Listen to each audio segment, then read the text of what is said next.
Welcome back to another episode of Strong Female Lead. I am one of your co-hosts, Tessa. And I'm Tricia. And here on Strong Female Lead, we are always asking the question, or asking Hollywood, been telling us what is and isn't a strong female lead for as long as we can remember, but are you getting it right?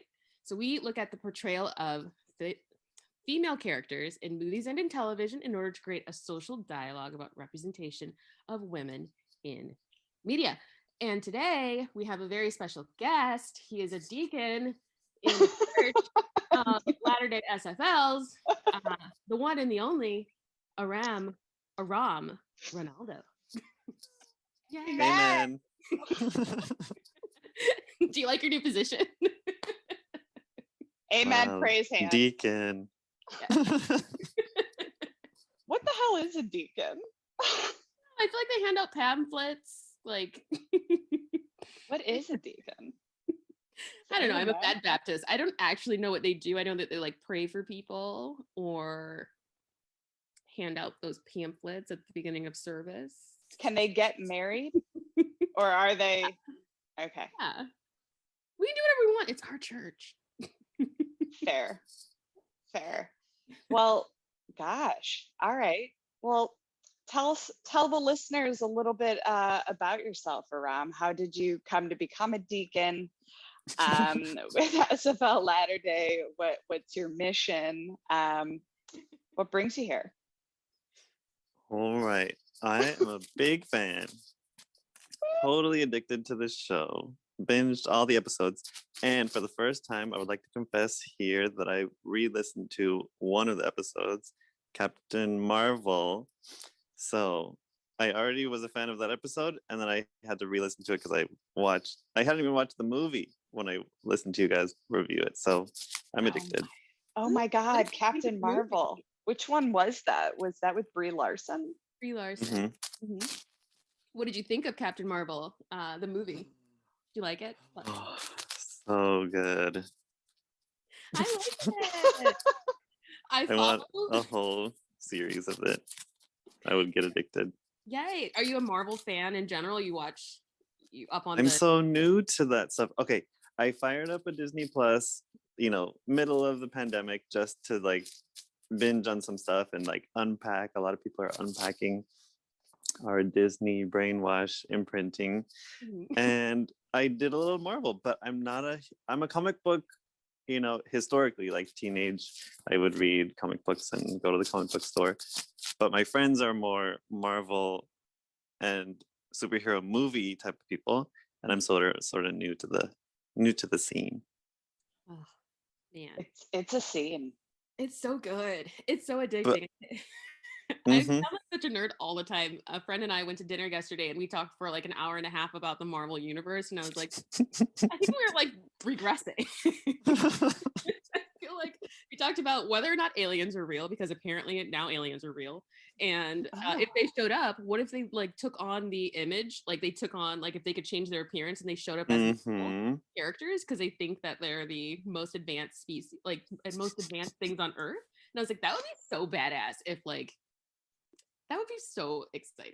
This is just a tangent that I'm going on, but that was my conversation yesterday, and I'm still thinking about it. I really hope that aliens can hear this. As you know, they can. Yeah. Or what if they're like they never come down to Earth because they're like socially awkward teens and they just don't know what to say to us, and they like think that we're the pretty girl across the cafeteria, and they're just like, I don't know what to say. What do we say? They're nervous. Yes. Well, we're very inclusive. They just like get spooked, right?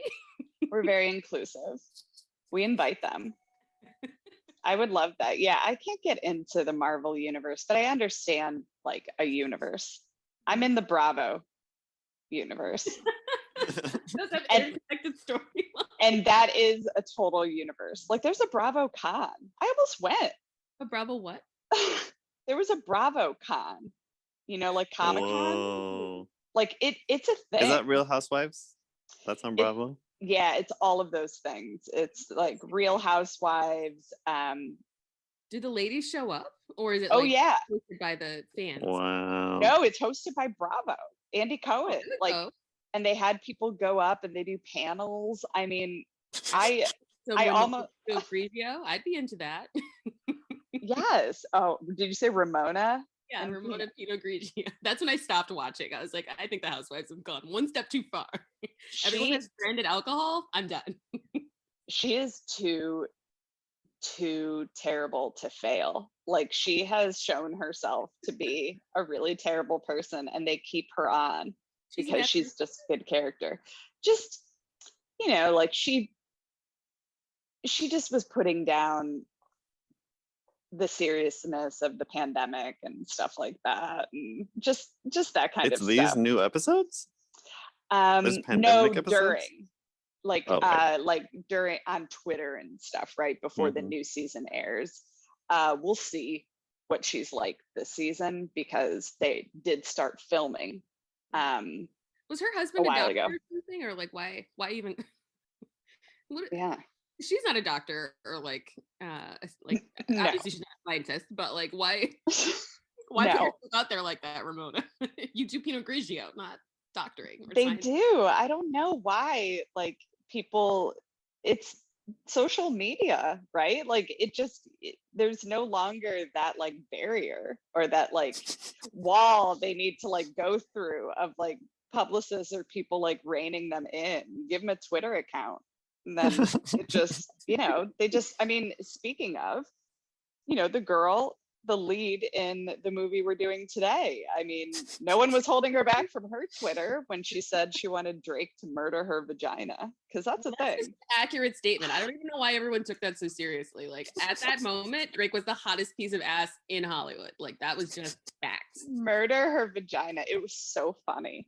I was like, that's actually very, very funny. Yes. Yeah. Yes. Oh man.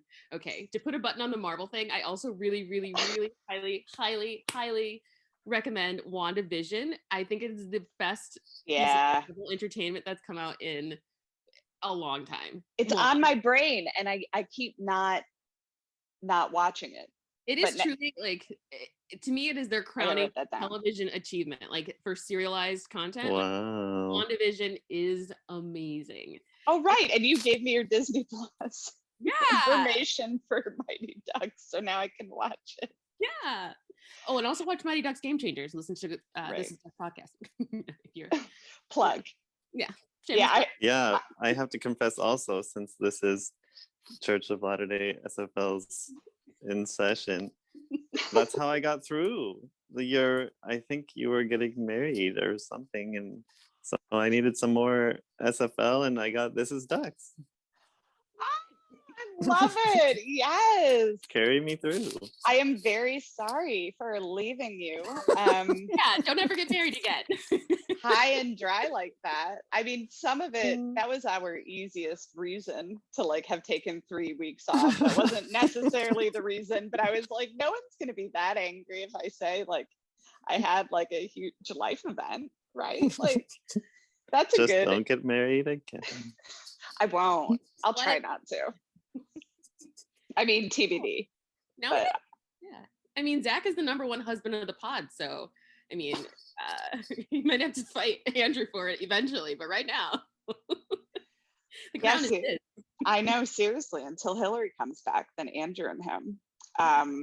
But I love that you're listening to This Is Ducks, and I started listening to it too. I really don't listen to a lot of podcasts. I've been trying to like unplug a little bit more. So when I like take my dog for a walk and stuff, a lot of times I just don't even have my phone, and that's really when I would do it. But I do listen to them while cleaning, because cleaning is so boring, and I do not want to unplug for it. I'd like it to go faster. So that's when I put on headphones and like start going in, and I finally started listening to This Is Ducks, and I thought it was really funny. And Andrew's like a total natural, because he's just a chatterbox. He has the best like tone of voice, and I was like, shut up, get out of here. I sound like a whiny teen compared to like, he sounds like so grown up, and I was like, he does sound very grown up. I want auto-tune to make my voice deeper. Well, I'm a fan and addict of both of your voices, and so that's what I seek out. I think you've been on other shows, or there was your first Star Wars. SFL did their first Star Wars episode. That was Andrew. right? Yeah. Oh, right. I wasn't. It Yeah, was that was. so funny because Tessa, you were like, he's like, the Empire, we're against that. And you're like, I don't know. Yeah, because it Are just seems we? like a global force for peace and you're resisting. And I'm still Tessa likes to root there. for the underdog, even if the underdog is like totally evil. Just and Darth question Vader. it. Not everybody questions it. It's Nobody definitely been questions it. fun. Why don't we like them? They're just trying to share their wealth and information with other planets throughout the galaxy. That's wrong. Got it. I mean, I know. And didn't you like Darth? You were like open to Darth. His father, and I was like, I feel like this is a big setup. And I mean, this is just keeping dads out of homes. And I feel like if we looked at it through that lens, it really is. It's just story. adopting a different lens. I think so. And just being able to see all of those systemic issues. Like we did I, Tanya last week, and Tessa was just like woke as fuck, just like shining a bright light on these issues that we just haven't really thought of over the years. Oh my gosh, looks, have you watched class. any Mandalorian? No, but I think that Baby Yoda is really cute. I wish they brought those bears back. If they sold me the bears in the Mandalorian, then I would consider watching it because I really would just. I'm sure they will. Surrounding them, they're very. They recently re-released on like a Star Wars nostalgia edition on Disney Plus. Those Ewok movies from the 80s that are totally separate. They are. Why has no one ever said that before? They're just sneaking it right under the radar. So I was flipping through to see like Star Wars, all of the Star Wars. They've had artists, like Instagram artists, do a poster, and then they put that as the poster on the Disney Plus. It's so weird. Anyway, but my point was for the Mandalorian, they've been showing more almost like a woke view of like, I forget where Luke Skywalker is from, his planet. Mm-hmm. You think that, oh, they're the resistance or the rebellion. We're on their side against the Empire. But then you see almost like the sand people are the natives of the planet, and all these white people are the colonizers of the planet. And you're like, oh, it's the Wild West. Well. Okay, so maybe Tessa imitating life, imitating art. Yeah, that. I see you, Luke. I see you. That feels a little Christopher Columbus to me, and maybe we are missing what's going on here. Oh man, next time I see Andrew, I'm gonna rub this in his face. I was right the whole time, and he was resisting. I just love to see the steam come out of Star Wars people's ears when you question what they think is happening. It's just like they can't even. It's like their brain shuts down, and they're like, "It's not canon." Like, oh my god, I just thought of it. Like rather than like white fragility, like when you try to because we have like diversity and inclusion conversations as part of my work, and some of it is shame on the part of white people because they don't want to see the privilege that they have, and so we talk about sort of just getting past it, right? Like expressing it, but then you still we're not going to move forward unless we listen, and you got to get past it. So it's Star Wars fragility. Star Wars fragility. You can't tell them they're scared because of all that shame. Yeah, it'll rock the boat. It just will change their whole the cognitive dissonance. They can't. No, it's just immediate shutdown and then rage.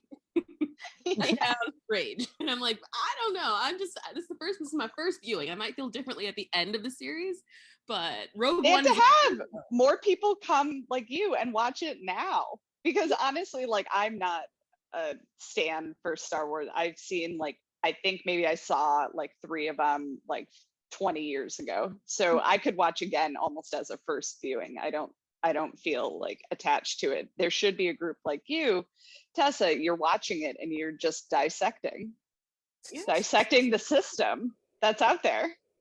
I just love an empire. I mean, I feel like on board with mass global political structures. I just feel like it's the one thing that's probably eluded us as humanity. I just don't see the bad in us all being one global nation. An empire, one global empire. Yeah. I mean, what do people say? They're like, the Roman Empire wasn't built in a day. Like, I do think, and I think the US, like, I think our world is just going to, like, what we think of it and the way that we live in it and the way our government structure is set up. I mean, we're so young and we think like, oh, we've been around forever, and we haven't. And we're just going to be a blip It's a temp. that people are looking at, you know, however many hundreds of years from now, and they're going to be like, oh yeah, remember the US? Yeah, like they fucked that shit up, right? Like it's going to be the same thing. We're just going to be like remnants. Oh my God. I always think that, like, this is just another aside. If the United States broke apart into its original, like, divisions of lines, so like the northwest or northeast would be like New England would be like its own country. The South would be its own thing, with the exception of Florida, which would be its own thing. Like with state government. And then the West, like which government would you join? Like if you had, would you stay like where you are, or would you be like, I think I gotta get to California real fast because Californians definitely are like, we don't need anybody else. We're our own country. I feel like I would want to go to California because California has handled itself. Vineyards, beaches. And it's handled itself as its own country pretty much like forever, which I love. I mean, that's very Handmaid's though. Like maybe I'd go to Canada, like June. I don't know. I feel like I'd want to join whatever Texas is doing. Cool. Oh. You're basically Mexico then, so you get all the benefits of Mexico. Oh, that's fair. Yes, this is all actually like passable. California through Texas is just occupied Mexico, so it's all an illusion. I would, yeah. I think I would join them, or I would want to join Montana because they already have no rules, and so how would they impose rules at this point? So those are my. Montana doesn't have any rules. I mean, they have very few. They're just like, don't shoot your neighbors, stay off other people's land. End of. Where's RuPaul's ranch? I forget. Ooh, probably in Billings. Billings, Montana. I look at Montana all the time at Montana real estate. I could just leave. I could just.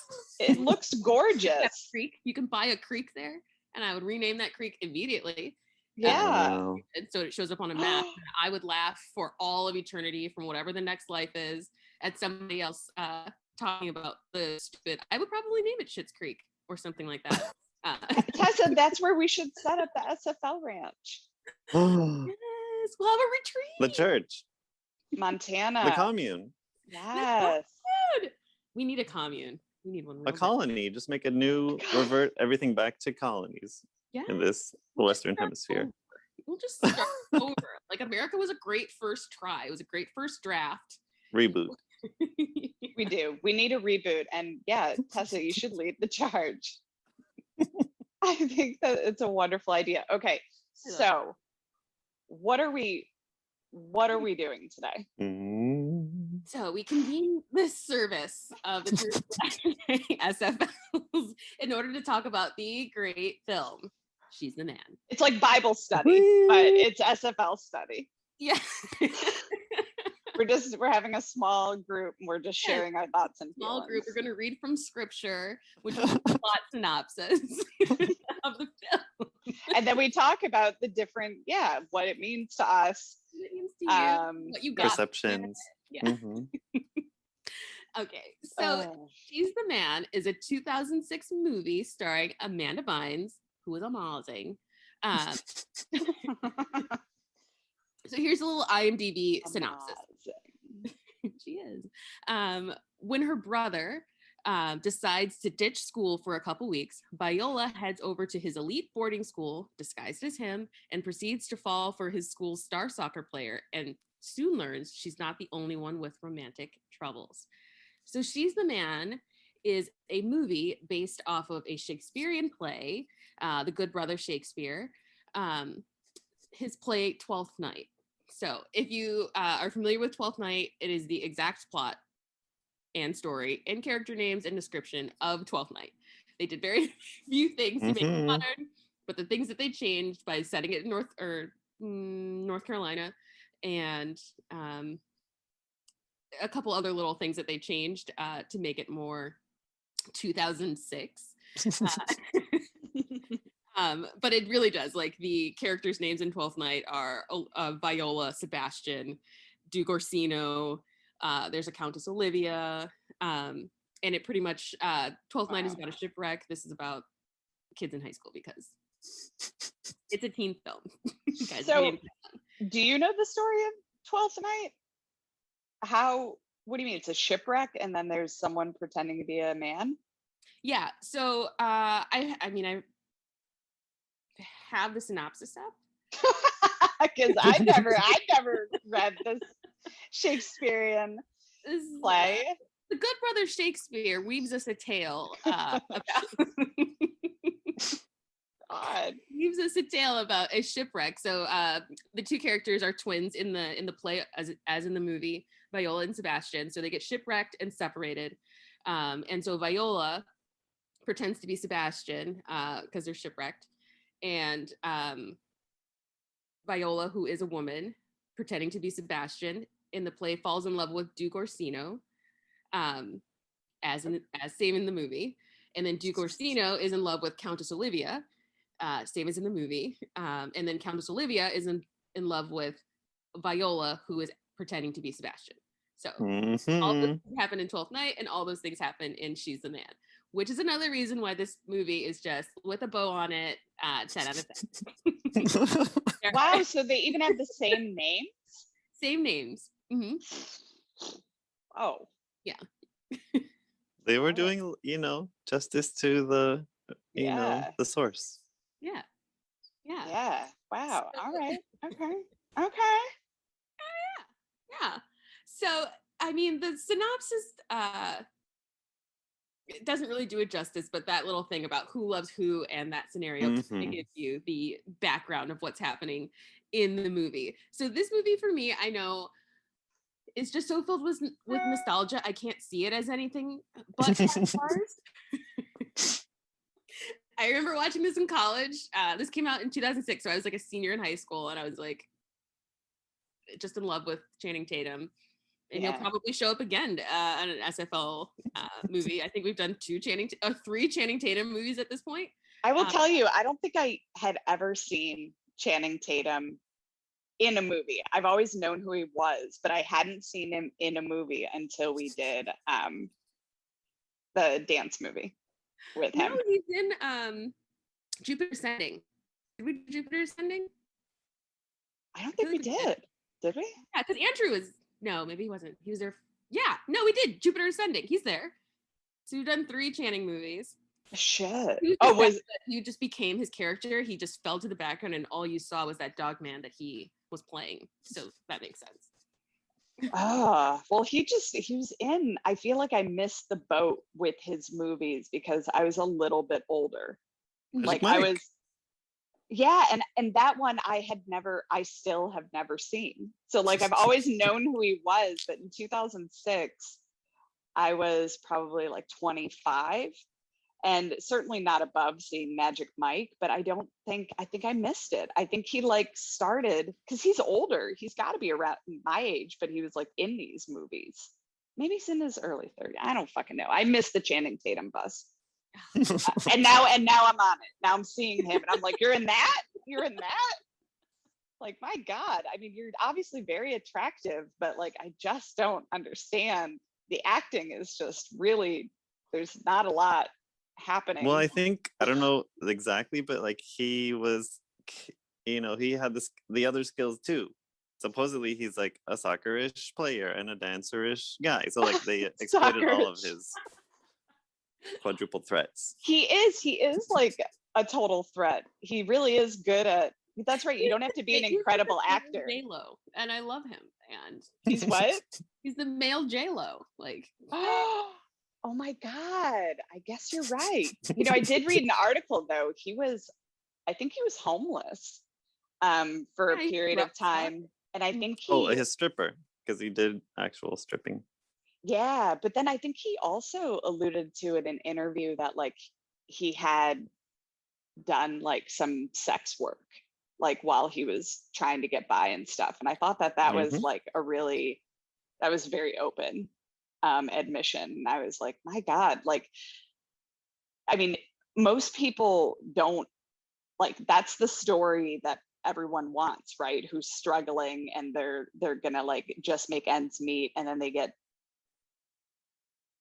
like discovered, and it just doesn't happen very often. And I'm like, well, Channing, I'm really happy that you're no longer in the situation that you're in, because just being homeless. Anyways, okay. So he's the true American story, an Alabama boy with $0 to his name. dreams big by his G-string, and makes it all the way to Hollywood. What else do you want in a Cinderella? He pulls himself up by his G-string with dreams of Tinseltown, and he gets there. He nails it. Anyhow, yeah, he's in it, and this is the story. So tell us about your thoughts about She's the Man. Like what's happening here? Why is she looking like her brother and not really looking like her brother? It's weird, right? It's very clearly a woman. Well, not really. I don't know if you've looked at teens lately, but they look more and more infant-like, and like less. I think I'm just used to looking at people who are around my own age, and so like observing teens now, I'm just like, you like have baby fat everywhere. I was like, I would have agreed that you are whatever you're telling me you are. I would have never questioned it. Been like, yep, that's a dude. She does have those, like, her face is so, it's just so young, and like that puffy young, where you're just like zero wrinkles. She was like a Justin Bieber high school age. Yeah. Yes.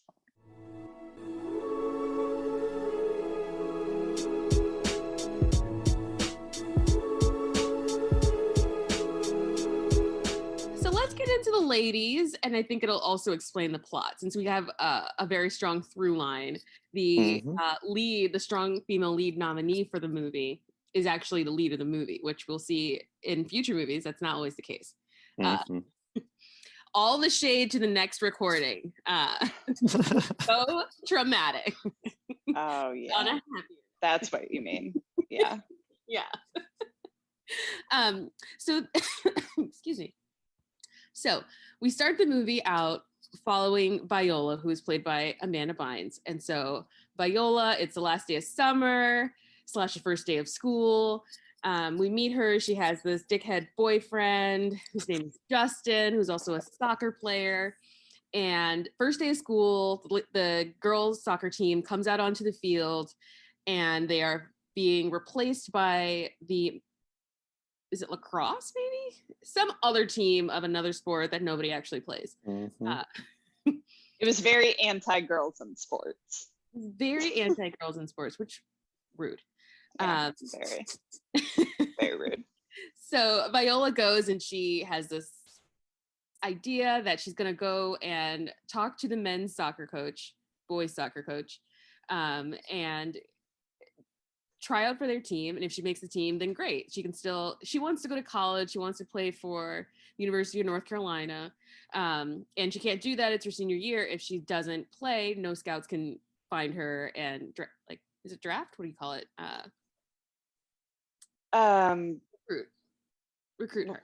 Recruit. Yeah, we're so sportsy here. What did they get drafted for college? Sure.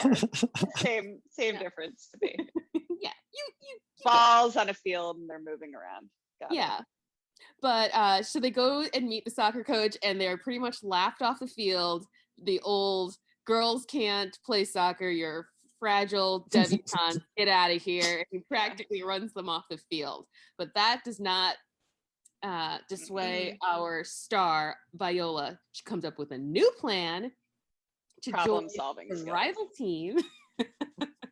The rival team at a school called Illyria, which is amazing. And I would give anything to have gone to a school like Illyria, because the headmaster, David Cross, was everything. I would pay any amount of money to be in proximity to anyone who even vaguely resembles him in personality. He's good. I can just picture him. I just can't get away from him in Arrested Development, right? Yeah. So whenever I see him, I'm just like, Blue Man Crew. Like, I just want. He's a never nude. Oh, those never nude. He's a never nude, and he's the same. I don't care that he's kind of playing the same character. It's an incredible character. This was like a PG version or like G-rated version of it. So good. He's just phenomenal. Yeah, he's great. So I forgot to mention that Viola, like in the play, has a twin brother named Sebastian. And Sebastian is this like emo-ish rocker, kind of a Blink-182 vibe happening.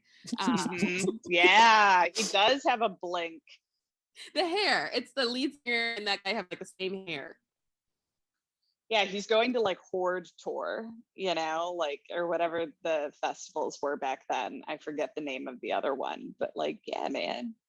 BFD. What's BFD? What's that? I don't know if we can swear, but yes, you big freaking deal. You can do whatever you want. This is Strong Female League. Yeah, we don't. Yeah, you can say whatever you want. Frankly, we don't censor. Explicit warning on our podcast, so swear away.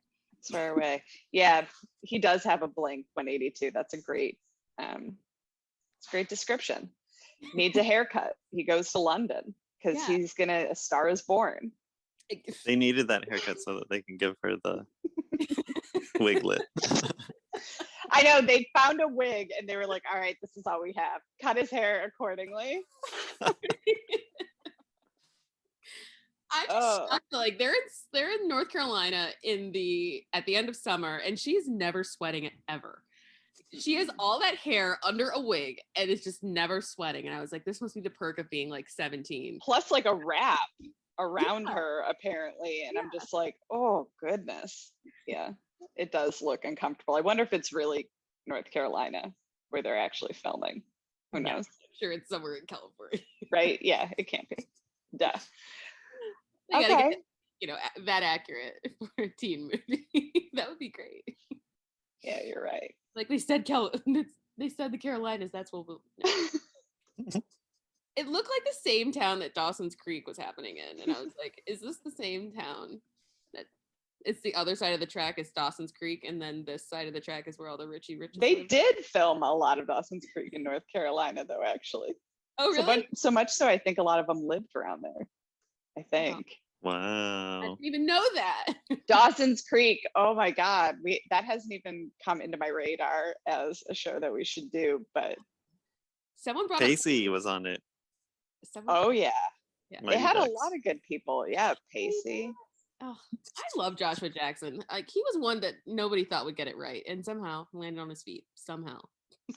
Yeah, he's cute too. He's just good. He's good. Did you guys ever see The Affair on Showtime? Mm-mm. He's a little bit brooding in that. I want to live in a world where people don't cheat on each other. So no. Yeah, well, that's what it's about. Yep. He was the gay in Cruel Intentions. You guys did that Cruel Intentions episode too. He was. Oh my God, Ryan Felipe. Back in the day of like Ryan Felipe being Ryan Felipe. He was so good. But Channing Tatum, first movie, first moment, shirtless. Oh, in this, yeah. Thank you. Yeah, you can't argue with that guy's body. No one Can't argue I about did feel weird watching this now because I was like, oh, this guy's supposed to be 17. And I was like, wait, but now Channing Tatum's also 40. So, okay. Feeling really weird right now. Like, where's the line? Because I'm like, he still looks great. I'm like, yeah. He basically looks the same as he did in Step Up. I'm like, you are too old to be playing this, like, because your body is just not, it's not right. Right? I want to pitch something to Hollywood where Channing Tatum gets to come on to Fast and Furious 10 as Vin Diesel and John Cena's youngest brother that we just haven't met yet. Who is Whoa. time. And just like, I just want to pitch that to Hollywood if anyone's listening, and just like, because what is he doing right now? Nothing. He's divorcing. He's in the process of divorcing. He's already divorced because Jenna's married again with a kid. Wow. Oh, right. Maybe they just didn't come up with like some sort of, maybe some settlement that they still haven't like come to terms with. Anywho, Back to she's all that. It's hard, but she's the man. She's the man. She's the man. Oh God, whatever. She is the man. So she's the man. Okay, so she goes to the high school. Yeah, she goes to the high school dressed up as Sebastian in order to infiltrate the men's soccer team at Illyria to make the team. Her plan is to make the team, play her original high school, beat them, reveal herself to be a woman, and be like, "We can do anything that men can do, but better." I love a plot that is like hatched like this, that in no way, shape, or form it would ever work. But like, I do love that part of it. Hey, it's tried and true. This is Shakespeare aged in Shakespeare. Yes. Yeah. The good brother Shakespeare would never lead us astray.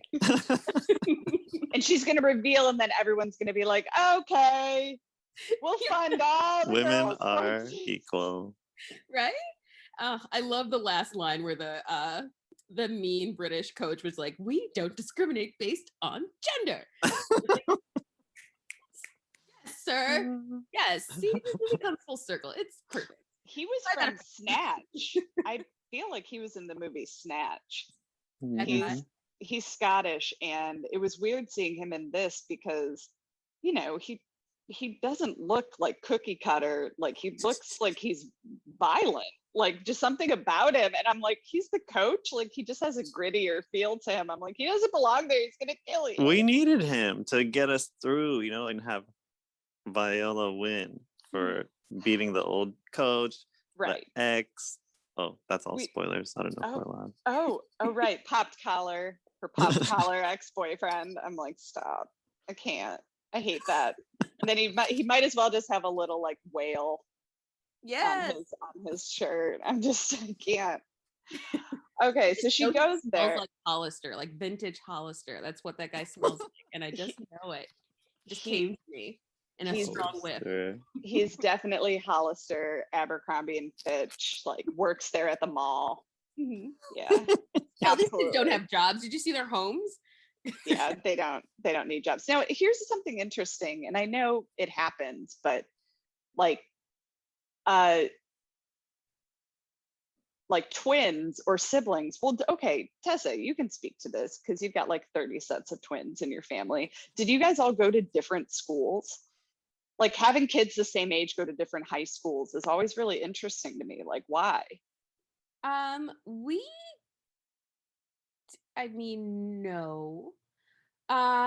Yes and no. Like, I was in a STEM program at the same school as my sister, so like we were at the same school, but we weren't like in any of the same classes. Like, we weren't like in the same friend circles. Like, we were in the same place, but like not really. But they just have them go to different schools. I always think that's fascinating. Did one of the kids say, I want to go here, and the other one's like, no, I'd rather go?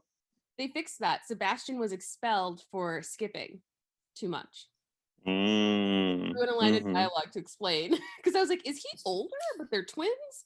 It looks like his school like is like a boarding school and hers looks like a regular high school, right? But yeah, he got expelled from the original high school because he was skipping school too much. Okay, I missed that. Admittedly, I did like fast forward through some parts of this movie. Tisk. Are you kidding? I rewatched some of the montages because I was like, some of the lines in here are just like, there's so many montages. So good. So many montages. And she says, I got a lifetime of knowledge. I just died. Yes, you do. Oh, so good. And the scenes where okay, wait, so let's get back to the plot, and then I'll tell you all of my favorite scenes. So Viola, dressed as Sebastian, is roommates with Duke Orsino, who is Channing Tatum, and so they devise a plan, this sub plan, in order for Sebastian to further ingratiate himself within the school and on the team, because he tries out and gets second string. Shocker. They devise this plan where Duke is going to teach Sebastian, aka Viola, soccer tips, and then Viola, Sebastian, is going to teach Duke how to talk to girls. Good plan. Great plan. Solid plan. It's a solid plan until you throw in Olivia. Olivia Lennox just here to mess everything up, get in everyone's way. And by everyone, I mean my way of the beautiful love story that's blossoming between Viola and Duke, and then you throw in Olivia just to ruin everything. But she's there in sciencing, and not being and not being what? She's not into Duke, who is just a 10 out of 10, which makes absolutely no sense. In high school, like, you're looking for depth. Yeah, I'm like, he's not your type. Like, I just don't buy it. Yeah. Come on. Ridiculous. Exactly. So that's the plan. Duke is helping Viola, or Sebastian, who is also Viola. They're doing that. They're doing montages. Cute. They get hazed for a moment. Cute. One pulls a fire alarm. Cute, yay. I know. That's what's happening. They're just cute teens up to shenanigans. And so our first little hiccup to the plan comes, or our second. The first one is that Sebastian is not cool, so they have ladies be right, so that he is validated by the rest pizza of the parlor. Yeah, that is a scene. Yeah, that is hilarious. So ridiculous. It's so put on, and I love. And like, they had earpieces, right? Like the hairdresser was like, and cue whoever. Yeah, he was so cute. The hairdresser was so good looking, I thought. He had frosted tips. I was like, oh yeah. I mean, he was early 2000s good looking for sure, but like his face, I was just like, you are very handsome. Yes. Yeah. Cueing the people and coming in and like so overtly sexual, like very weird and performative. It was kind of amazing. Yeah, I loved it because I'm like the little Duke's little crew of like friends didn't catch on that this was no. They were being so exaggerated in their fawning over Sebastian, and I was just like, is that again what men see when it can't be. It was so stupid. Like how, and I love things in that, like in movies like that where it's like, this is so dumb, and then the people are falling for it. Oh, well, are you kidding me? Damn. Yeah. Done. And Sebastian / Viola's like just hanging on their booth, like while it's happening. I'm like, this is so dumb. I love it. High school movie perfection. So they solved that problem. Now that Sebastian is like good with the ladies, problems with the dudes. And so, the only way to be masculine apparently is to be validated by masculinity. That works. Nailed it. Next problem is this whole debutante nonsense that they're. Oh my god. Viola's mom is making her and Sebastian go through whatever you have to do to become society members in North Carolina, or citizens. I'm assuming it's part of their citizenship test that you take when you're 17, and you have to like pass eating and curtsying in order to be recognized by the electorate. So they have to do that. Oh, the debutante thing. God, I hate it. I hate that. Okay, but I do like her dream later where she's in like a puffy dress, like kicking ass on the soccer field. Yeah, that was terrifying. I was like, oh, I feel like I've had dreams like that. Mm-hmm. Look at me falling. I have falling dreams a lot. I wonder if that means something. Maybe I'm just aware of something, but like falling dreams are scary. Do you ever have that? It hasn't happened to me in a long time, but where you dream that you're falling and then you wake up suddenly. Yeah. And it's like there's something about it. You're like very close to REM sleep, and that's why it's like so.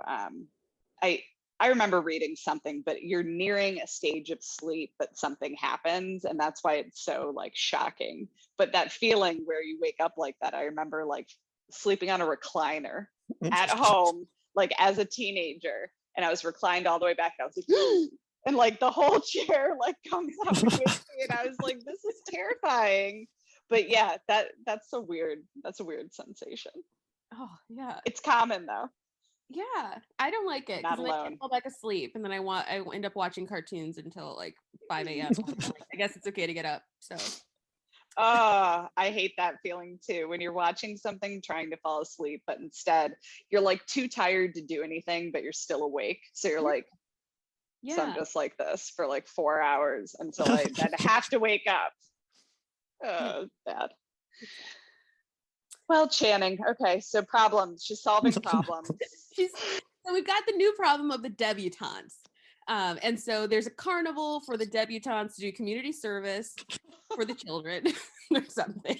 Kissing booth, which is like terrifying to think of post-COVID, but also just terrifying to think of in general. Have you ever seen that in real Gross life? Or is idea. that like a plot device just commonly used in movies? I've Have you never ever seen it at a carnival. Me either. Have you, Aram? Have you ever seen a live kissing booth? And who would do that? You just stand in line and kiss right after the person. I'm just like, no thanks.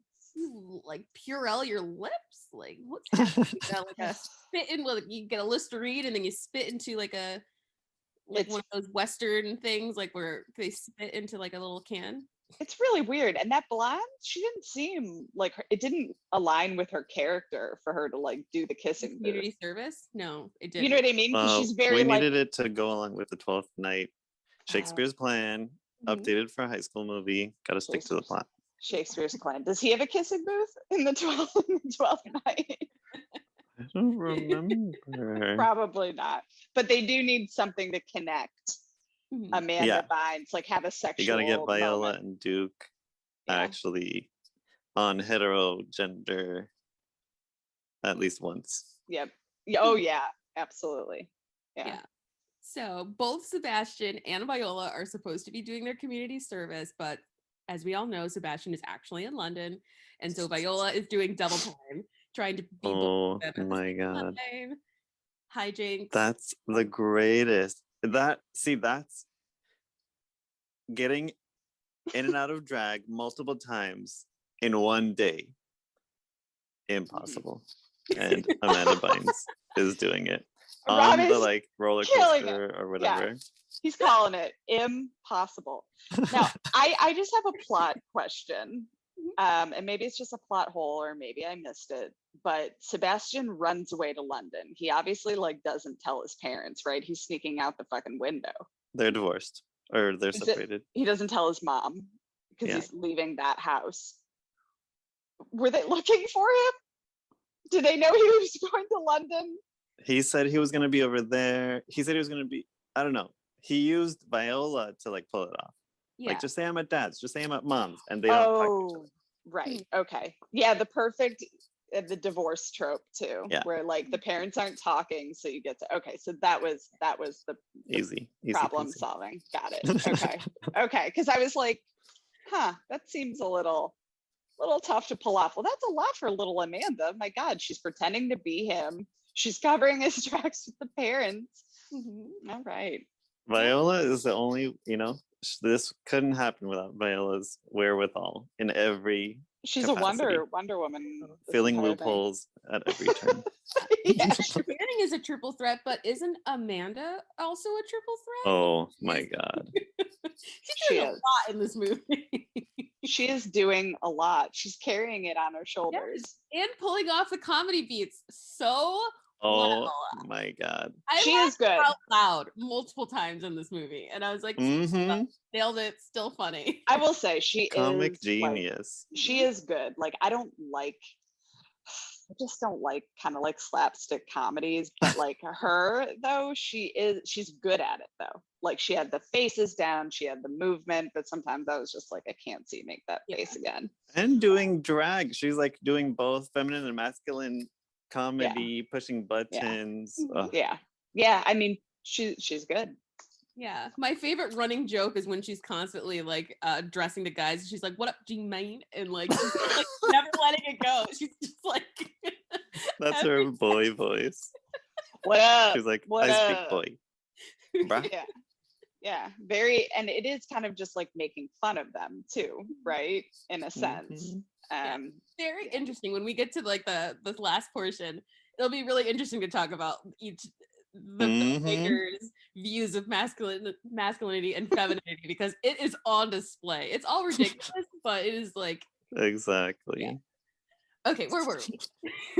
I know, so hard. I digress again. So the kissing booth. Right. But Gross. this is where what's her name? Olivia and Viola meet for the first time. They're switching places at the kissing booth, and then we get the first meeting of Duke and Viola. Chemistry, everything is great. More hijinks. Skipping it to the end. You get it. You guys get it. It's about soccer. I resent the fact that this movie almost made me care about soccer. And I was like, nah. Yeah, because you hate soccer. Everyone does. Ooh. I have to say I don't. I don't like any sport enough to watch it on TV regularly, but in person, I think soccer is a little more interesting, but also just soccer players, not high school soccer players, but soccer players that are older, male soccer players, have great bodies. It's like lean. It's not like football. It gets gross to me. They're too big. Anyways, maybe I just like it for the bodies that it creates. That's it. No, I still think that my favorite professional sport body is definitely baseball. They have the best butts. And They have butts. they They do. the dad bods so well. Like that, I don't know what the training is, but like they all just age so well. Whereas I feel like you can go from 0 to 100 real fast with soccer players because they're not running at all as they age. So like for That's longevity, fair. I'm gonna go with baseball. I will say the butts thing. That's a good point. If you go to the game, I mean, this That's a stuff. good point. All right, so it's about soccer. So then they get to playing soccer, and Sebastian, or whatever his face, Channing, doesn't recognize her, which is also a funny plot hole to me. And I know they can't recognize her, but like Sebastian, Viola, and Viola look exactly the same, obviously. It's very weird. Yeah. Sebastian had the face paint.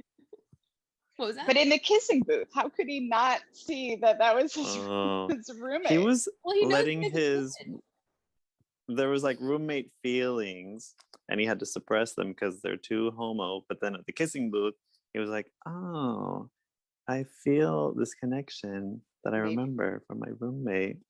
Maybe that's I'll allow it. it while your hair is down." Maybe that's it. I like it. I love it. So what happens? Does she win? So like forwarding to the end, we have the big final act where all the secrets are revealed. It's the big game they've been waiting 2 weeks for. Pants down, shirts up. Pants down, shirts up. The big reveal is that Viola was playing Sebastian the whole time. Yeah. And then real Sebastian comes back and he's in love with Olivia, and great, so we can take her off the game board and just like stop interacting with her at all, because like, why are you here? Ugh, she's so annoying. And she's automatically into him. Like, it's just very weird to me. He read his lyrics. Don't you understand young love? The lyrics. The lyrics. Sorry. She kissed him without consent. She just, in the night, kissed him, whispered his own lyrics into his ear, and he was like, smitten. That was weird when she ran down and kissed terrifying. That would be so terrifying if someone like kissed you in the middle of the night and then said random shit. What a terrorist move! Like, you're like, was that my lyrics? I just got. And then ran away. Are you talking about when she ran down, like, and he got out of the car? Yeah. Yeah. She recognized him coming out of a cab or something. But then she shut her eyes so she couldn't see his face. It was night, it was not very well lit. Anyway, we had to stick to the Shakespeare, story. Yeah. That's the purpose. This is the vehicle for Shakespearean gender flipping. Yeah. So the big reveal. So Viola gets to play in the game, and she scores the winning goal. Oh yeah. It was wild, and then she has a big dramatic last kiss with Duke, and then her parents get back together. So soccer saved everyone. The end. I was kind of like, wow, what? They exchanged numbers, decided to co-parent, or were they discussing getting back together? Were they consciously recoupling? I think so. They had a moment in the stands where they almost kissed, and I was like, what? I think it was that they were shocked their kids, who are troublemakers, always not doing what they're supposed to be doing, are just winning live on the field. They're like, we're doing it right. I Look, love you. They are amazing. Which means we're amazing. Yeah. Soccer does. Soccer does bring people together. Soccer is for lovers, and that's what I learned from Soccer is totally for lovers. Well, what do you think about SFL criteria? What time does the Zoom Oh, kick? right. We have about almost 7 minutes left. So I'll let you know when there's a minute, and then we'll sign off and sign back on. Okay, so that was the synopsis, and so you guys get it. How amazing the movie was. There's no need to relitigate that. We all agreed that it was phenomenal and worth all of our time. But the bigger question, the SFL questions, are: does the strong female lead, do the nominees, are they top billed? Do the characters impact the plot, or move the story forward? And do the characters have agency? And in my opinion, Viola, Amanda Bynes, knocked it out of the park. She has all of these things. She probably has too much agency. I don't know if there's should we subtract a point for having way too much way too much? Well, she's being multiple people too. She's playing multiple genders on top of everything else, like wielding agency. Do you get a point taken away for being A strong male? It's never happened before.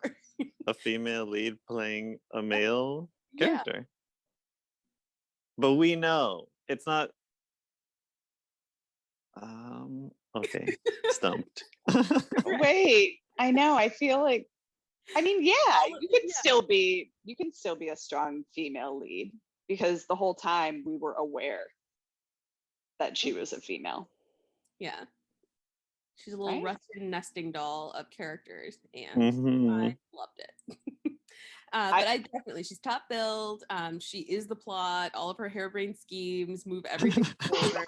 She waits for no one, asks for no permissions. She goes and does what she needs to do to accomplish her dream of story. Oh yeah. So, what were your thoughts, Tricia? Oh God. Well, I definitely think she was a strong female lead. I mean, even though this movie was totally pointless to me, I do think she was, top billed, agency. She was the plot. I mean, I think it was, I wish I would have seen it a long time ago. I think I would have viewed it differently, but she was 100% a strong female lead. What do you think, Aram? Oh, yeah. I mean, she's so good. She's just, like you said, like she was like, okay, fine. The ex-boyfriend. She's like, and the coach. She's like, I just have to prove that I am an amazing soccer star. Whatever it takes. I like that was they're like, okay, we're going to remake 12th Night by Shakespeare. We'll do it in a high school soccer movie. And she pulls it off. I mean, obviously she's going to pull it off.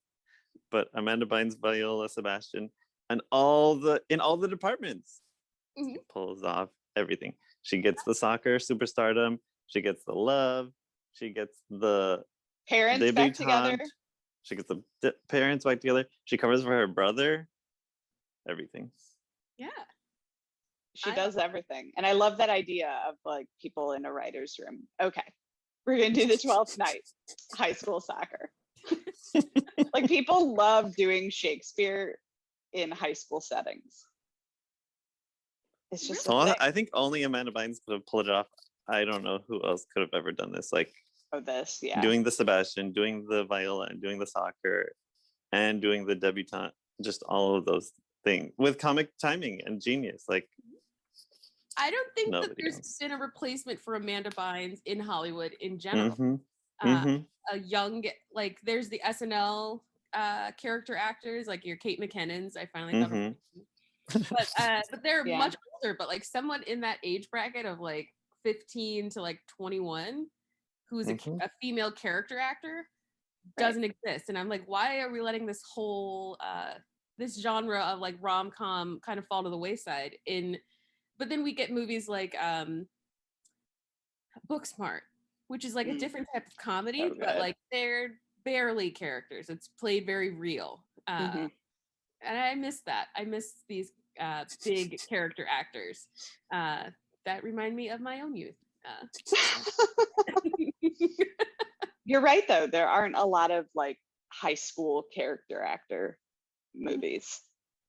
But not everybody can do that. Like, it's all about, like, if you're an SNL star, someone like Kate McKinnon or the other stars that, especially female comedians, you get a window to be like a sex symbol and a comedian, and you may get movies, but that window closes, and then Hollywood is like, okay, are we done with you, or what's the deal? So it's a window of opportunity.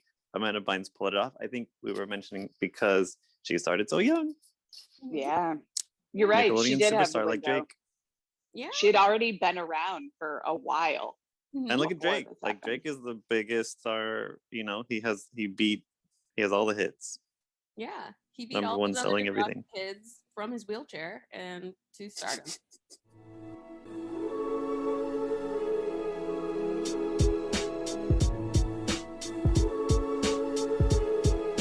So Amanda Bynes does it all. She's an SFL, like she truly is. Yes. And even during her, there's mental health issues on display. So like I do feel a little bit bad laughing about her like descent on social media when she retired and then unretired, but like I also loved it because I can't help it. Like I feel sad, but then I'm also like, please give me more. And she had some, like when she just started calling everyone ugly on Twitter, I was like, yes. Like her response to anything was just, you're ugly. Like to Rihanna, she says, she tweets something about Rihanna, like about her like being beaten or something, like he doesn't really love you, no one can love you. And then Rihanna, Jeez. yeah, I'll find exactly what she said, but it was rough. And then Rihanna responded with basically being like, this is what happens when they cancel intervention. Ooh. And yeah, One to mess with. She's got time. Yeah. And then, where is it? I'm trying to find. Oh, did I get rid of? Oh man, I hope I didn't click out. It was so good. I had this list of like just all the things that she tweeted. But then, then I think she just called her ugly. I was like, that doesn't hold. Like, we know Rihanna's not ugly. Drake deal with it. Drake, cover me. Yeah, or Jay-Z. Like, because he's the one that. But she and Drake are alumni. And they're both child, stars. So they've been through the mill. They've been in the up and down, surviving somehow in their. You mean Rihanna and Amanda Bynes, or Drake and Amanda Bynes, or Rihanna? Drake and Amanda Bynes are alumni from their Nickelodeon days. Drake and Rihanna are pals from whatever collab. So they're just twittering. They're having a Twitter. They're just twittering. Show. Yeah, they're just twittering. Yeah, but then she said something then like Courtney Love jumps in. When Courtney Love jumps in to tell you to pull it together, that like something has happened. She's the voice of reason. You've hit a low. It's like those old days in the 90s, MTV. Yeah, MTV. It's like Madonna's up there being interviewed, and then Courtney Love throws a shoe. So these things that used to happen in person on like a red carpet for MTV, which isn't a thing, Twitter is the new MTV. You hash it out and you do some nipple pics and get into little tweet bites. You just do it. Yeah, but then she also said something, she tweeted something about her dad like sexually abusing her, and then took the tweet away. It was like, oof. Like, I don't. It's rough, but that's the thing. It's so rough to be a child star in Hollywood coming up through your teens, or Yeah. even make it to your 20s. It's like all these people, you know, in Booksmart, it's Carrie Fisher's daughter. Whenever she's in an interview, she's like, I love my mom. I still love my mom. But like being, you know, she's a Hollywood royalty already, offspring, third generation Hollywood. But if there's mental health or even drugs, how are you supposed to, you know, make I it through know. Hollywood? And they do, barely. I know. I know. So, It is kind of like a your setup. It teens, is. your 20s, your 30s, how are they supposed to? It's sort of selling.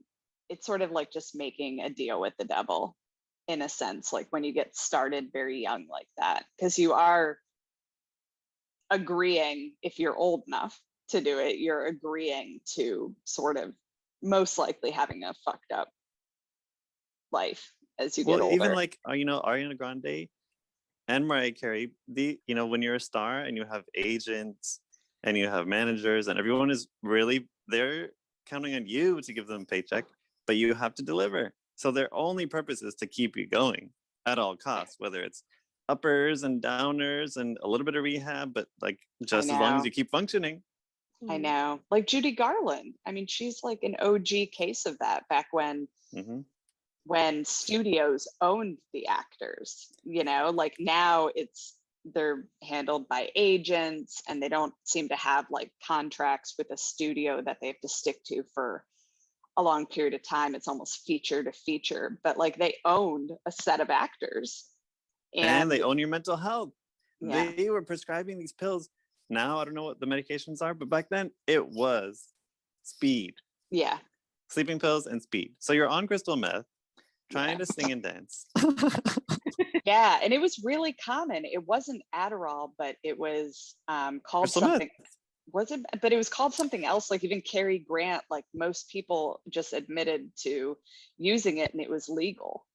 You didn't need a prescription. There's like a documentary about Carrie Fisher, Debbie Reynolds, Billy Lord is in it. My God, I gotta right see before, yeah, it's like 2015 or 2016, and they're just sort of talking like Carrie Fisher is open about her alcohol and drug and everything, but she's like, yeah, my dad was on meth. Like they prescribed him energy pills. It was speed, which is crystal meth. Marilyn Monroe, JFK, Jackie O. You know. Wait, so speed, the Eddie speed Fisher. they gave was basically meth? I thought it was like when you're on different. diet pills, Yeah. it's meth. Oh, I didn't know that. I didn't know it was like the same. So Carrie Ooh. Fisher's always open. Like her dad was, you know, had a meth problem, pills and other things like that, and she inherited it. So she dabbled in meth, but because it's a recreational drug and you drink and you take, I mean, you know, I've never done it on purpose, but it's been infused in like ecstasy. You know, if you ever take ecstasy, you can take MDMA and it's like, oh, this is the stuff. But when it's ecstasy, you're like, I don't know what I'm gonna get. Yeah. We'll find out. You're like, that was meth. Oh God, it's like you'd rather not TMI. know. There's no such thing. There's no such thing on this. But But yeah, when you're in the spotlight, you know, and you're on Twitter, it's like we're doing our best. Amanda Bynes is alive. I think. she's doing her best, and I appreciate you just sticking up for her in all of this. I gotta. And she appreciates it as well. You know, I'm a fan bot, or you wouldn't have invited me here. So what do we think about, I mean, for like a 2004 or 2006 movie, I mean, they're saying a lot about femininity and masculinity, and they're trying to do this like gender, it's not even gender fluid, it's just like gender switching, but like it's this archaic way of playing around with it, right? Like for the time it's like, oh yeah, but it's just all so very stereotypical. That's wild. Well, it's tricky too because they're still trying to stick to the Shakespeare play. Right. So they do get each other in the end. I think, yeah, in the other original too, they do. Duke and Viola. Happily ever after. Well, what do you think it's saying? And then what do you think the theme? Like, what's the message here? Exactly. Soccer saves all, because that's fine if that's it. But who do you want to answer? Or are we taking turns? Just jump in. Jump in. Well, the last scene is such, I don't know, they might have, I don't know if it's like if your agent or your manager is like, okay, but we need Amanda to come out with like in a dress and get the guy in a suit, happily ever after. She worked hard doing her gender switching, being a soccer star and a, sexy lady with her hair down. Like, so it's almost like only if she does everything can she also get happily ever after with Channing Tatum. Yeah, she had to be a boss like the whole way through. She could never fuck up, like just so much pressure. And that's he how said she it, was able Channing to do Tatum or Duke says it at the end. He's like, it's all good as long as you're just stick to the girl thing, we can make this work, or something like that. So it's like, as long as you are like fam with me, we can manage it. No more boy stuff. You were a fun roommate. That's how we got close. But Stop your girl I like voice. your boobs. Stop your girl voice. Like when he just all those weird little moments. God. So what about you, Tessa? What do you think? I just want to say again that I love this movie so much. Loved every second of the hour 47 runtime. But I really like this movie because this is like a conversation I feel like I just keep having about genders being performative, and how if I would have understood that when I first watched this movie at the same way that I do now, I could have saved so much like existential like dread and terror. Like if I could just talk to, she wouldn't have gotten it. Never mind. The younger version of me, she was dumb. She wouldn't have gotten it. But I just love the idea and the reality that gender is a performance. It is 100% a performance. You can put it on and take it off, and it only needs to look authentic to you. And I think that that's something I always struggled with, like being like, obviously, not obviously, but I am cisgender Black woman, but I never really feel like extremely feminine. Like when Viola does the debutante stuff, I'm like, I would have had the same reaction as her. All of that shit. I'm like, I don't do tulle dresses, dresses at all, really. You might catch me in a skirt, like. But like that's just aesthetics. But like even like emotionally, you don't have to be Olivia to be perceived or to represent yourself as feminine, which I really appreciated. And the same has to be true for masculinity. Like, I mean, it's unfortunate that the only that Sebastian, as played by Viola, is only accepted into the male group after he displays his like prowess with women. That was unfortunate, but I mean, it also makes sense that it's like it's a teen movie. I wouldn't expect anything deeper. Right. But I'm not a man, but I imagine men who have like those a more feminine leaning either aesthetic or internal workings, it must be hard to feel safe expressing that, especially in a teen movie. So I'm like, okay, I get it. Like, see what's happening right here. But I just loved it, and I loved it. And I wish that if people took only that away from this extremely good but time, that's not what they meant. You don't think, I mean, I don't think they meant to deliver the message that gender is performative. That seems a little too progressive. Exactly what they meant. Really? I uphold Tessa's view because it is a continuation of Shakespeare, who's like, we can mess with gender here. This is the vehicle for this.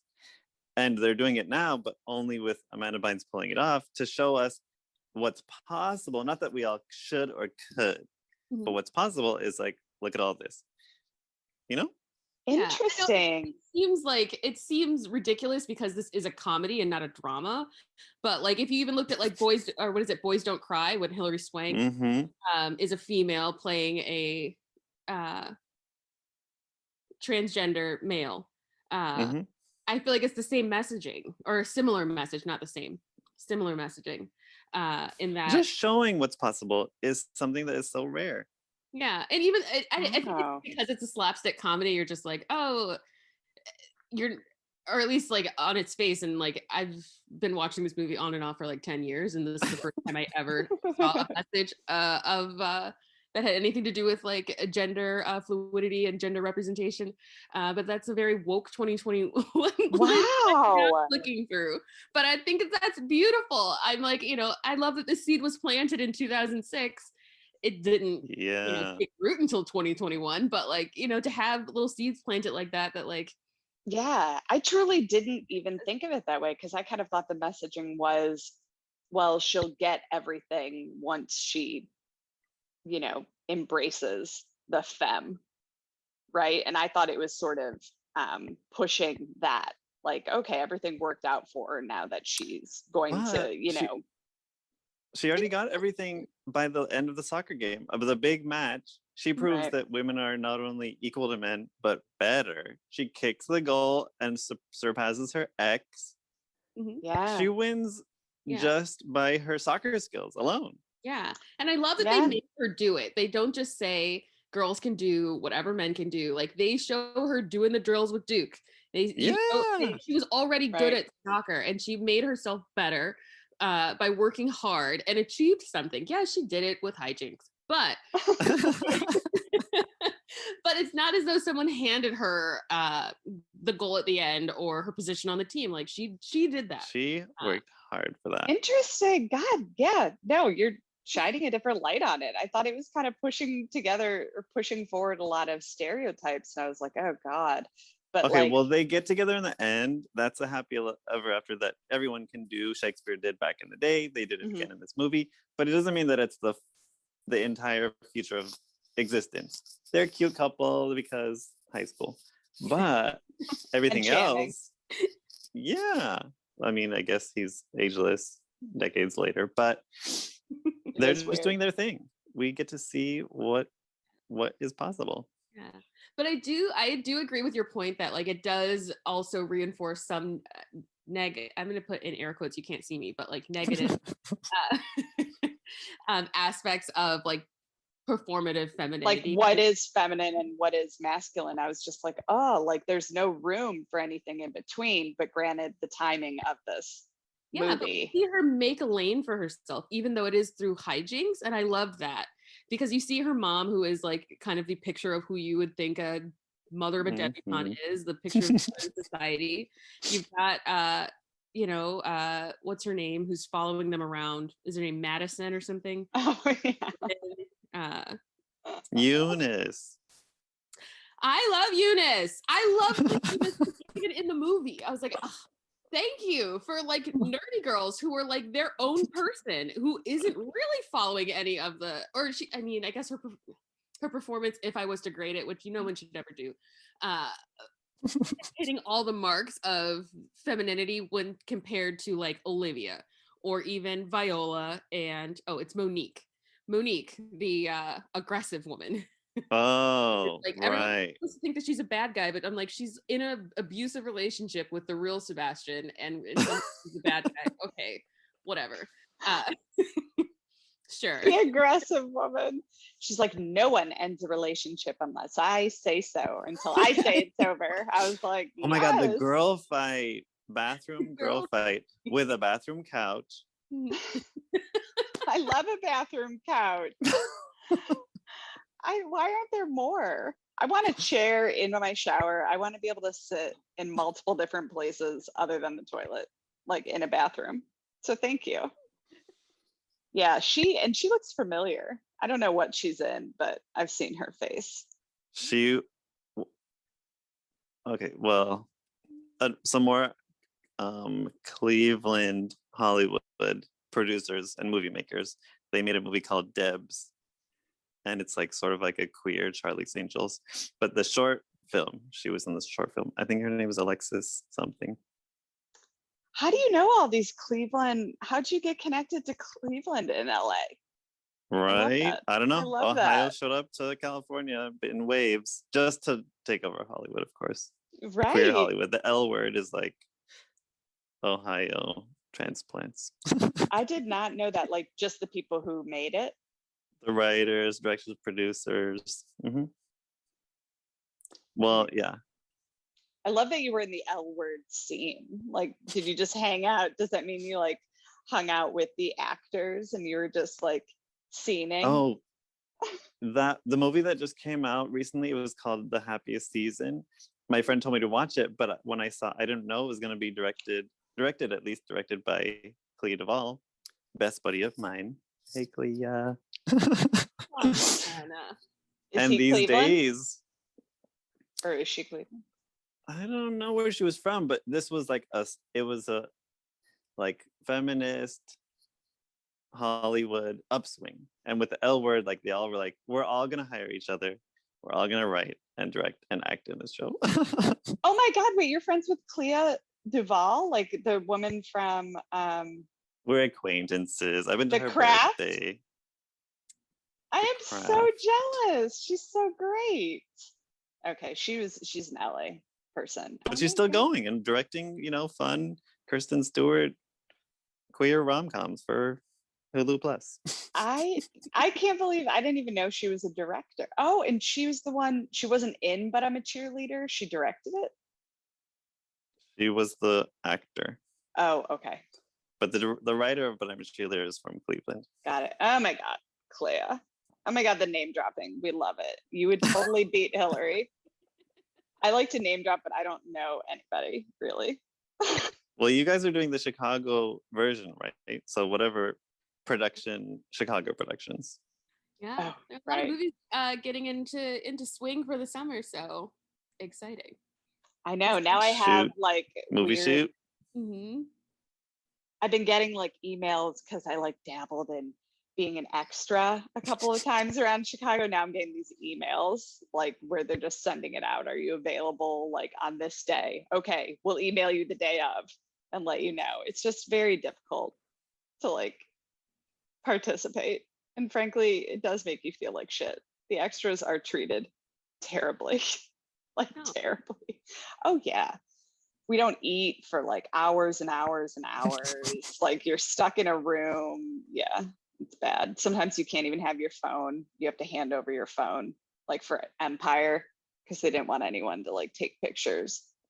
So you had, thank God I read books, like actual books. So I would have to bring like a physical, something physical in there to do. But I'm tempted to do it again. It's like $100. I mean, sometimes it's kind of fun. You make good friends on the set. Yeah, absolutely. That's where, I was going to become a star after being on Redline. I had my moment and I lost it. That's okay. It'll happen. But now there's a strong female lead the podcast. Right. A church with followers that you've created. Yeah, ask Clea You now have a if she deacon. wants to be in the church. We'd love to have her. We'd love to have her. You could use a high priestess. Oh my God, this was so much fun. Aram, seriously. Yes. I am honored. Worship. So happy that you agreed to PST time. You're still in like a robe, maybe, which I love. It's getting hot. It's so cute. Summer is almost here. Wait, did we? Okay, just as an SFL super fan, did we hit all the to-do list stuff? Bechdel. Was there Bechdel? Oh, was there Bechdel? That's the hardest one because the gender. I know. Ooh. To my memory, it's like every conversation was about boys, but sometimes they are boys, and then sometimes. I think that I was trying to remember. I think she talked to her mom for 2 seconds about the debutante thing, but so that's like about ball gowns or whatever, or like manners. So only barely, maybe. Yeah, I can't think of any other conversations she had as it's always Sebastian about Duke, or Viola. Sebastian, yeah. Because who scene when they're like slow walking and they're like, "What, the field?" And then she's talking about like wanting to play for North Carolina. I think, is there a time limit for Bechdel? Like, how long do they have to speak not about it? And named. They have to be named. Yeah. So it'd be like her talking to Olivia, her talking to her mom, and then or the ex-girlfriend of her brother and her gal pals, Mhm. her soccer Yeah. co-mates. but are they named? Yeah. They're named because in the pizza scene, the Oh, hairdresser's like, and Q, Jessica. I don't remember their names, but right. it's all, it just has to be this way. It's a delicate puzzle. You know, it's We do okay. it. It's okay. It doesn't have to be like, it doesn't have to totally pass the Bechdel test. But yeah, it doesn't have to. I mean, a lot of movies don't, and a lot of movies with strong female leads don't. But I do think you hit the nail on the head. I do think she talks to her mom very What was the briefly. one you guys, the Ex Machina, that I loved how you guys were like, we're stumped. Is she even a female? She's a robot. So this is funny because Oh, she is a I little failed like the Turing she's test. what's that, Tessa? I said I failed the Turing test. Like, I don't know if I'm a real person because that movie I had. Forget That was- Inception. Watch Ex Machina and then just tell me what happened. Someone explain it to me. That broke my brain for sure. But this is fun because she's Sebastian for so much of it. But I've also Yeah. seen the movie. There's a pretty fun like 90s movie that's set in those times or whatever, like Shakespeare times. Because me and my friends, I'll give a little, you know, my bestie, we would watch this movie together, like in LA. Lauren, hey Lauren, she's the man, just addicted, you know, like the comedy, the gender play, all of it. But it's like we grew up on like any gender, you know, frickery. We loved it. Any of those Frickery. movies that you can think of, Mhm. we're like, we'll just enjoy it. Now, of course, we'll look at it again and be like, oh, this is problematic over here. It's problematic over here. But anytime that there's a chance to like smack gender in the face and do some like costume changes, I mean, Amanda Bynes on the, I don't know what that, you know, amusement park ride was, but she was in and out of her drag king outfit multiple times. Hollywood magic. I'm just surprised at the crowd's reactions. Like, no one's reacting to a boy walking into a There was a kid in her wheelie thing who was like, this boy became a girl before my eyes. What does it mean? Oh my God. Yeah, it was great. Her timing was really, really good. Like she just hit the marks very, very well. Like even when she was in the office of what's his face from Arrested Development, she gets her wrap The headmaster. like stuck in the file cabinet or whatever. It was just like she was so good at the whole thing physically. I was just like, this is ridiculous. He was fantastic. And when he approaches her about her male patterned baldness, is that what it's called? He's like, as you can tell, you know, I've been losing, mine's been thinning. He was so good. And for her to like hit the marks with him and her to like come out on top in those scenes, it just, yeah, she's good, man. She's good. I'd love to see her come back. I mean, she retired, she unretired. I think there was a real retirement again, probably, but she should. That'd be great. I would welcome her back with open arms in any capacity. You know, any comedic or actor capacity. I think she does other things now or wants to do other things in her I mean, in terms of comedy, I don't even know what it takes. You have to, I mean, I'm sure you just have to up your energy, up your animation. Like, I think her eyes were always popped a lot. Like, that takes effort to be making God. comedy happen. Even slapstick, like, you have to put out the effort. Oh, yeah. Amplify and cartoonify yourself.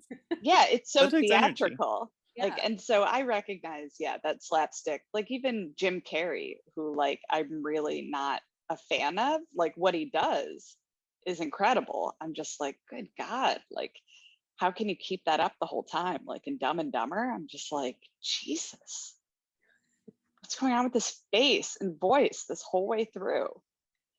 Yeah, I mean, I do think a lot of her lines were improvised. I don't know, I wasn't there, but I'm sure David Cross's were improvised because I don't think anyone could have written that any of his dialogue preemptively. Like, I don't believe it.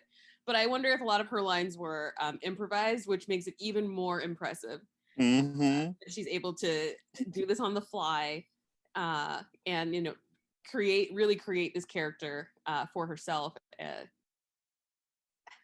Hollywood lost something with Amanda Bynes, and I feel we like salute you.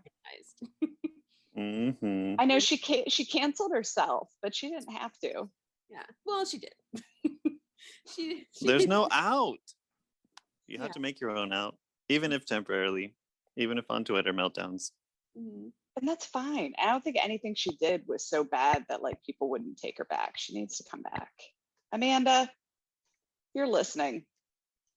Come back. If Mariah Carey could do it, I think they had Justice for Glitter trending. So Justice for Bynes. Yes. Justice for Bynes. I think if anyone in Hollywood is like owed as many chances as she needs, it's somebody like Amanda Bynes who gave so much, like for a solid 20 years of solid performances. And if she wants another shot, open the studio doors for her. Open those doors, especially if Demi Lovato keeps getting chances, and she gets more and more annoying every single fucking day.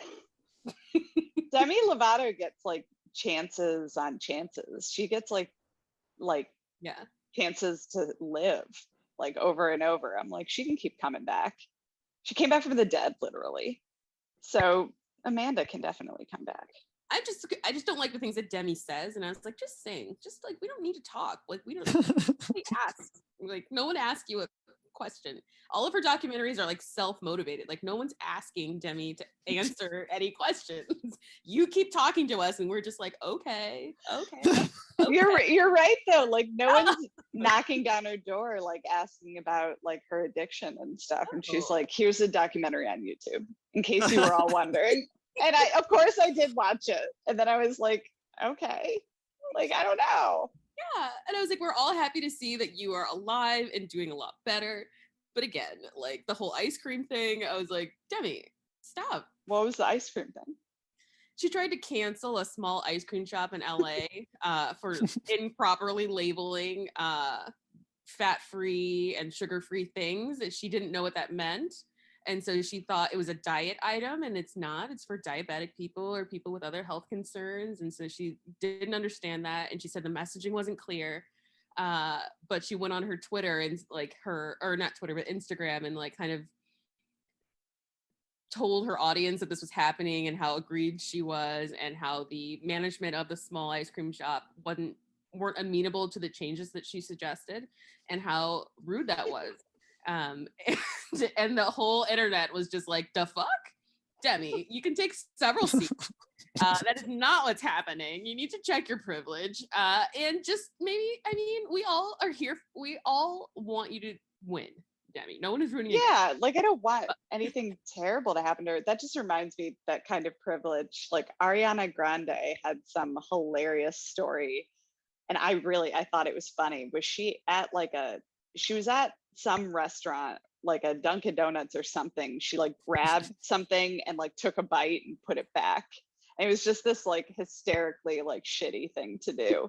Trying to remember where it was, but she took a food that was on display. I guess not Dunkin' Donuts because they don't have it. I'll look it up. But she's like took a bite and then she just put it back. I think she was like stoned or something, but I'm like, that's so shitty, but so funny. Regular people do that, so I'm not going to shade Ariana for what I've seen non-fantastic people do. I was like, get it. I'm hoping she had her like crazy ass ponytail on at the same time, and like her full outfit. And I love her like relationship, her like whirlwind romances. Like now she's married, but with like Pete Davidson. It was just like, oh God. Like I mean, getting with him seems just like a risky endeavor, but then like to get engaged after what, like a couple months or something, I was like, God. But I loved it. When you can do it, you do it. Yeah, Yeah. Right. It's not the same to them. And I think that makes sense. 100,000 in spousal support in the future. Like With people getting married and divorced, they can do it so easily. It's not like a economic decision at all. You So have they're a just whole like, team of friends who are cheering you on anyway, so right. And you're like, of course I'll just get married again. I love getting married. Like I have a friend and I love her to death. And I think she's been married, I think maybe 5 times. And what I love about her is she just owns it. And that's what she said once. I just asked her, I'm like, wait, what marriage are you on now? She's like, 5. This girl loves getting married. I was like, yes, okay. Like no qualms about it, not like at all like self-conscious, just like, yeah, I do. I love getting 5 married. guys to marry her? Right? Doing something right. Like She just upgrades every 10 years. It's great. that's the way to do it. You got to keep them young. Oh my God. This was amazing. Yes. But before we go, we have to rate the movie. Right. First, 5 out of 5. A must watch. Everyone should watch. End of review. I say I concur. 5 out of God. Maybe 6 out of 5 for me. Oh my God. So hold on. The only 5 out of I went 6 out of 5 too. the only other 5 out of 5 I think we have on this is Booksmart. And She's the Man is your other 5 out of 5. No, I also have the Charlize Theron War Rig one. Okay. Right. And 9 to 5. And those are your 5 out of 5s. You remember all your 5 out of 5s. Okay. Stand out. There's so few. Yeah, I know. I don't know why. God, I don't remember mine. Okay, I give it like a 3 out of 5. Sorry. That's passing. These get degrees, so we're good. Yeah, it's definitely passing. It's definitely passing. And it's a nice little time capsule. And the way you guys described it, it is pretty progressive for its time. It's play. It's I don't know if it's progressive, but it's definitely playful. Playful. Open to play. Open to play. I like that.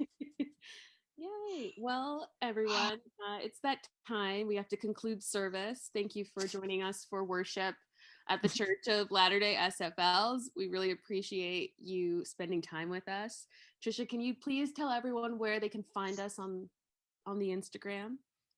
Sure. You can find us on Instagram at Strong Female Pod and on Twitter at SFL_Chicago. And you can rate, review, and subscribe on Apple Podcasts and wherever else you pod. And Aram, is there anything you would like to plug to your Cleveland, LA, to your fan base? Yeah. Oh yeah. Well, I'm working on a 2021 virtual awards show. It's actually going to be Wednesday, June 2nd. So we're going to do it, but we'll record it so people can also watch it. So whoever is listening to this episode, super fans of the pod and of Church of Latterday SFLs, please attend Wednesday, June 2nd, Facebook Live, or watch it on YouTube after the fact and enjoy the fun. You can check it out. I think it's San Francisco AIDS Foundation.org, or click on my whatever Instagram link is attached to this episode. Nice. Oh, great. All right. I want to do that. I want to be a part of it. I'm going to message you offline. I'm excited. I'm going to dress up. I need to dress up, and this is going to be it. I'll wear my wedding dress. Yeah. Like the fanciest thing I own. Why not? Oh my God. That's the closest thing I have to a red carpet. Anything. All right. Well, until next time, everybody. Yeah. Bye. Bye.